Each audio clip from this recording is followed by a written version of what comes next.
Radhe Radhe everyone. आज की video में हम जानेंगे कि मकर संक्रांति के दिन हमें तुलसी जी का पूजन कैसे करना है, क्योंकि अब की बार मकर संक्रांति के दिन ही सठतिला एकादशी भी पड़ रही है। तो तुलसी जी का पूजन हम इस दिन कैसे करेंगे, तो देखिए मकर संक्रांति के दिन सुबह सुबह जल्दी उठ के हम स्नान कर लेंगे। उसके बाद जहाँ पर भी आपकी तुलसी जी है उस जगह को आप अच्छे से साफ कर ले। आप चाहें तो आप बढ़िया से चौक पूर सकते हैं, या आप चाहें तो बढ़िया सी रंगोली बना सकते हैं, या सिंपल आप गीले सूखे कपड़े से भी साफ कर सकते हैं। तो हम पहले तुलसी जी को अच्छे से साफ कर लेंगे और उसके बाद हम पूजा करेंगे। तो देखिए अब की बार एकादशी है, इसलिए हमें तुलसी जी में जल नहीं सींचना है। शास्त्रों के अनुसार इस दिन तुलसी जी का भी व्रत होता है। तो एकादशी के दिन हम तुलसी जी का पूजन जरूर करते हैं, लेकिन जल नहीं सींचते हैं। अब की बार सठतिला एकादशी है, तो अब की बार भी हमें क्या करना है, पूजन हमें करना है। जिन लोगों ने भी जो नियम लिए हैं उनके उद्यापन भी करने हैं, लेकिन तुलसी जी में जल नहीं सींचना है। तो यहाँ पर हम तुलसी जी को क्या करेंगे, पहले नमस्कार कर देंगे, उसके बाद जल नहीं सींचेंगे। तुलसी जी में हम देसी घी का दीपक जला देंगे। तो यहाँ पर हम देसी घी का या तिल के तेल का दीपक जला सकते हैं। मैंने यहाँ पर देसी घी का दीपक जलाया है, साथ में ही हम धूप जला लेंगे। और इस दिन सठतिला एकादशी है, तो आप तिल का भी दीपक जला सकते हैं।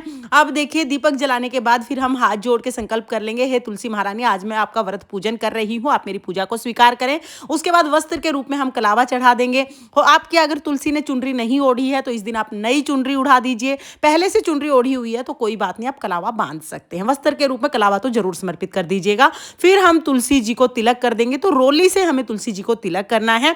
उसके बाद दीपक को भी तिलक करना है। तिलक के ऊपर हमें तिल समर्पित करने, एकादशी का दिन है तो चावल समर्पित नहीं करने हैं, तिल समर्पित करने हैं। के बाद देखिए अगर आपके पास फूल है तो आप फूल समर्पित कर दीजिएगा। कोई भी फूल हो आप वो समर्पित कर सकते हैं।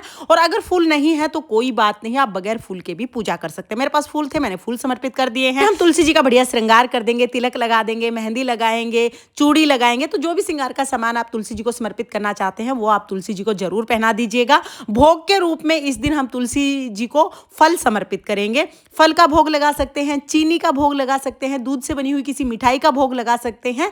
और सठतिला एकादशी है तो ये ध्यान रखिएगा, आज के दिन तिल और गुड़ का दान बहुत महत्व है। तो जो भी आप आज पूजा करें उसमें तिल और गुड़ जरूर चढ़ाएं। घर के मंदिर में पूजा करें तो वहां पर भी तिल गुड़ चढ़ाएं, और तुलसी जी में पूजा करें तो तुलसी जी में भी आप इस दिन तिल और गुड़ जरूर जरूर चढ़ाइएगा। क्योंकि आज के दिन 6 प्रकार से तिल का उपयोग किया जाता है, स्नान, दान, पूजा, तर्पण और सेवन। 6 प्रकार से सठतिला एकादशी के दिन तिल का उपयोग किया जाता है। तो तिल आप जरूर चढ़ाइएगा। साथ में हम यथासंभव दक्षिणा चढ़ा देंगे। दक्षिणा पूजा की कमियों को पूरा करती है, तो दक्षिणा आप जरूर चढ़ा दें। उसके बाद फिर हम तुलसी जी की परिक्रमा कर लेंगे। तो देखिए कुछ लोग आरती करके उसके बाद परिक्रमा करते हैं, कुछ लोग आरती से पहले परिक्रमा कर लेते हैं। तो आप चाहे आरती के बाद करें या पहले करें, तुलसी जी की परिक्रमा आप जरूर कर लीजिएगा। 2, 5, 7, 9, 11, 21, 51, 108 जितनी हो सके, जितना आपका सामर्थ्य हो उतनी आप परिक्रमा कर सकते हैं। और आप तुलसी जी की पूजा सुबह कर लीजिए। सुबह अगर टाइम नहीं है तो आप दोपहर में भी पूजा कर सकते हैं, या शाम को सूर्यास्त होने से पहले पहले आप पूजा कर सकते हैं। तो इस दिन आप तुलसी जी की पूजा जरूर कीजिएगा। सुबह टाइम ना मिले तो चाहे बाद में कर लीजिएगा। तो यहाँ पर हम तुलसी जी की परिक्रमा कर लेंगे, और परिक्रमा करने के बाद फिर हम आरती करेंगे। बहुत ही प्रेम पूर्वक तुलसी जी की आरती करने के बाद हाथ जोड़कर पूजा में रही कमियों के लिए क्षमा याचना करेंगे, और अपनी मनोकामनाओं को पूर्ण करने के लिए तुलसी महारानी से प्रार्थना करेंगे। इस तरह से मकर संक्रांति के दिन भी हमें तुलसी जी का पूजन जरूर करना है। एकादशी के दिन तुलसी को स्पर्श कर सकते हैं, पूजा कर सकते हैं, बाकी तुलसी जी को जल नहीं सींचते हैं। तो आप पूजा कर लीजिएगा। और जिसने तुलसी जी का जो भी नियम लिया हुआ है, जैसे तुलसी बिंदी का नियम, तुलसी दीपक का नियम, या तुलसी जी को मेहंदी लगाने का नियम, जो भी नियम लिया है उसका उद्यापन आप बड़े आराम से कर सकते हैं। देखिए पूजा करने के बाद जो तिल और आपने गुड़ और जो दक्षिणा ली है ये हमें दान कर देनी है। आप किसी भी गरीब को दान कर सकते हैं, मंदिर में पहुंचा सकते हैं, तो बड़ा आराम से आप ये दान कर दीजिएगा। बाकी जो फल आपने चढ़ाया है वो आप प्रसाद के रूप में घर में सब सदस्यों को बांट सकते हैं। तो इस तरह से मकर संक्रांति के दिन बेशक से सठतिला एकादशी हो, लेकिन इस दिन हमें तुलसी जी का पूजन जरूर जरूर करना है।